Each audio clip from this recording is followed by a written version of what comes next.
Keith in the red corner and Ryan in the blue corner here. Oof. See the tape on their gloves. What I noticed from Ryan is he usually shoots very early. He'll land a strike or two and then shoot. But this time he seems to be happy to trade for at the beginning. Yeah. He's throwing a handful of those inside leg kicks. Maybe just offset the balance of Keith.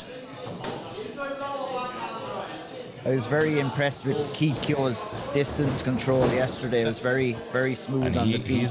That was a beautifully set up takedown right there. He hit it behind a combination of strikes. That's his signature takedown. He always landing it at the World Cup as well.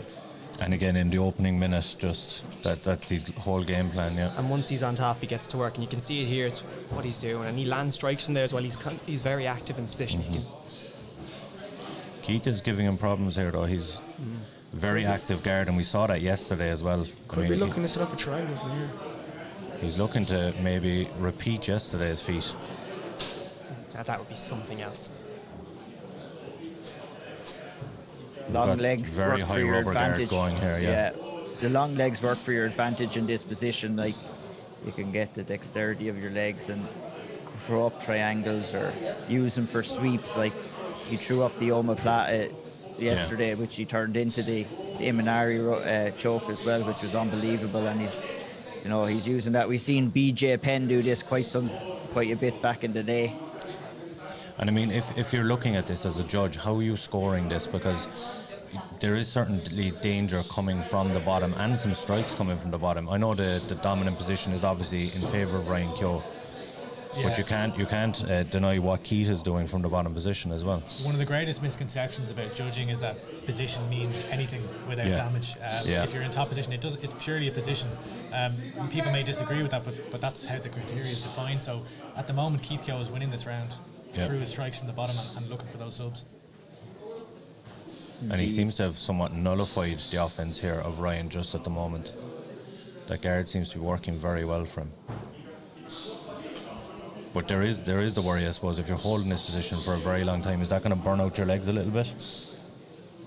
It can do a little bit. I mean, if you're Ryan Keogh here, you'd want to be posturing up a little bit and try. Easier said than done, I guess, but he's going to have to start and get off some strikes here if he wants to kind of get up on the scorecards here in round one. Yeah, I mean, I think Ryan Keogh would want to be trying to get out of here and separate and get back to the feet. Yeah. But I don't think it's as simple as that right now for him.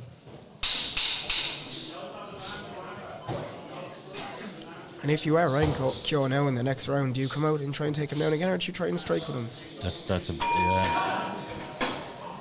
Yeah, for me that's a Keith Keogh round. Ryan had looked the better at the beginning of the round until he got the takedown. But Keith Keogh from there. It's a bit of a mystery in MMA, though. Oftentimes those type of rounds do get scored for the guy on top. And look, I know at IMMAFs they're very good at scoring rounds, and they do score it off what the old criteria they call danger and damage. It's effective striking and grappling now, because you can't say danger or damage, but if you're looking at that, I agree with you. I would say Keith Keogh, but I wouldn't be shocked if it went the other way. Yeah, nor would I. That's a super, super close round. I wouldn't argue too much if it went either way. It depends what way a judge is looking at that, whether it's looking at positional control or whether it's looking at damage. I know Keith did land some shots on the bottom, but and was trying to get in control. It's just making it more uncomfortable for Ryan rather than maybe going for the submission. Or I know obviously he was trying to go for the triangle, but it wasn't really close to a fight-ending sequence. So very close round. I don't think either fighter should feel confident that they had won that round. Yeah. Round two is now underway.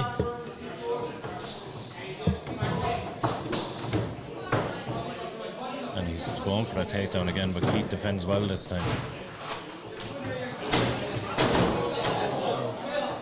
Excellent job there. Nice trip by Ryan, but it'd be interesting to see what adjustments.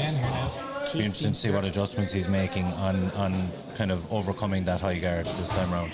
I think what we've seen from Keith is he's very comfortable off his back, and he can play in that guard, and he can do a lot of damage from it as well. And if he can nullify the offense, it's where he can actually win this fight at the moment. And what we want to see now from Ryan is a bit of activity here and to start landing strikes, because if he's just going to stay in the guard here, it's not going to score for him. You would be looking for Keith to be confident to be winning on the scorecards, though, to maybe get a stand-up or to sweep from here. Yeah, and see what we're seeing now, Ryan's starting to land some shots to the body into the head, and this is where you're going to start to score now. But again, he goes back to the high guard again, the rubber guard, which worked so well for him in that first round. Are you surprised that Ryan came out and shot for a takedown again, based off what happened in the first Not round? really. It's kind of his go-to game plan in most fights. I don't think he's going to change it up. Like, in his head, he probably feels like he won that first round. Yeah. But it certainly was a close one. And at the moment, there's not a whole lot going on. You know, there is a whole lot going on, but as far as damage, there's not much happening right now. And in that case, that's where you would be scoring to the man on top. And we see Ryan, we got a little bit of separation there, but he immediately chose to go back into the guard and try and land from there. Should he work to maybe advance his position to half guard? Would he find a more effective position from there? Half guard usually is a position where you can land more strikes from being on top, but you also do give the person on bottom more chances to escape as well. It's a high risk, high reward position, but I think in Ryan's case here now, he's not really landing too much from the top, so It would be beneficial, yeah. Yeah. Or even if he could just get out of guard and, as you said, now try and get the half guard and take control and try and get to go from there. Keith is happy to just have him sit in his guard using mission control, just landing shots there, which is winning him the round so far. And I don't think Keith has come close at all to getting a submission here, although he is, searching for.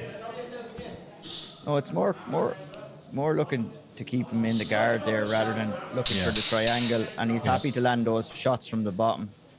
Oh, he's looking for the triangle. No. Like, I mean, if we were looking at some stats here, if we had the stats, I would imagine that Keith is 3-1 on strikes at the moment.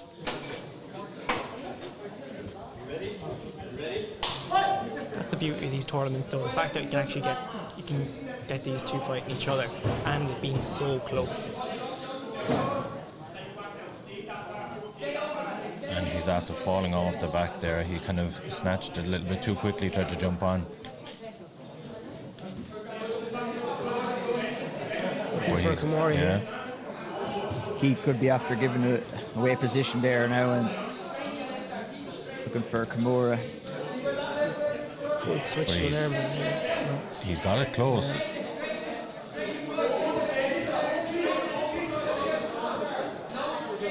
And Ryan does very well, but he's kind of stepped in almost to a triangle. And we have the same position here as yesterday. I mean, it's incredible transitions from Keogh here, from submission to submission. He's very good, very active off his back. And looking for a leg lock here. He just looks so comfortable in moving with each position. Yeah. Like, that was 4 submission attempts back to back to back. I mean, that's what, when you get taken down and you get put on your back, you have to be active. Like, there's no point in accepting the position, and you either scoot to the cage or you get super active on your back and you go for those submissions, and that's what the judges will like to see. For sure, it's submission, sweep or stand up. You've got to do one of the 3. And Keith has very much kind of mastered the art of going for submissions off his back. You have to feel like he's clearly ahead in this round, so you've got to see something from Ryan, really.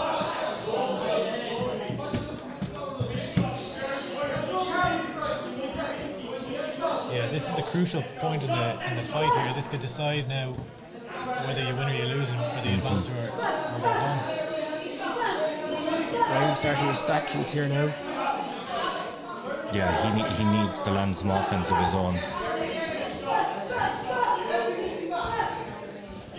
Ryan seems to be really struggling to get anything going here as far as offense.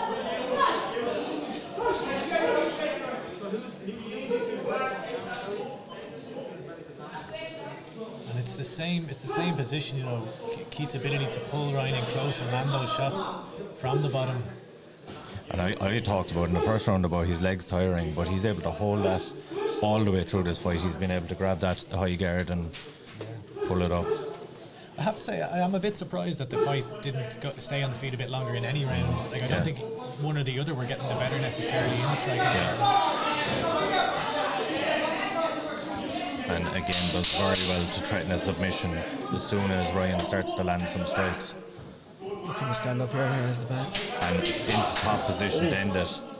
What a phenomenal bout. Great fight. That was a real chess match, wasn't it? Yeah. I wouldn't be confident still either way on the scorecards though. Who would you give it to? Personally, I think Keith won the first and the third. Yeah.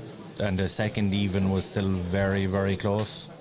But I would agree. I think the first round is going to be the toss-up. yeah. Do you think if Keith picks up the victory here that it's somewhat of a surprise given Ryan's kind of tournament history? If it wasn't for what he showed yesterday, yes. Yeah. Because yesterday that was just incredible. He stole the show yesterday. Yeah.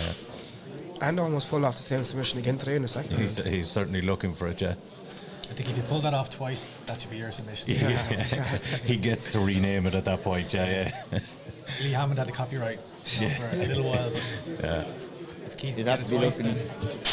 then How do you have it, lads? I think Keogh did enough to take this. I would agree. I think 2-1, yeah. But Yeah, just about. I think the consensus is maybe Keith Keogh 2-1, but there's a lot of trepidation in submitting those scorecards. yeah, I certainly wouldn't like to be a judge on this one because I think we could very easily get a split decision here, and judges don't like split decisions. And we're waiting for the scorecards to be totted up, so there's definitely seems like we could be split on this one. I think this is the type of fight, regardless of how the decision goes, where both fighters will learn a lot, take away a lot 100%. from this fight. Yeah, and I think win or lose, I think Ryan's already established himself as one of the top amateurs in the country. I think Keith Keogh has stepped up to that mark over the course of this weekend, and has certainly made a big name for himself. We were lucky at the clip. You posted the clip up on Twitter yesterday, and I genuinely believe if Keith Keogh was a bigger name, that clip would have gone viral yesterday of that submission. We're about to get the judge's decision here.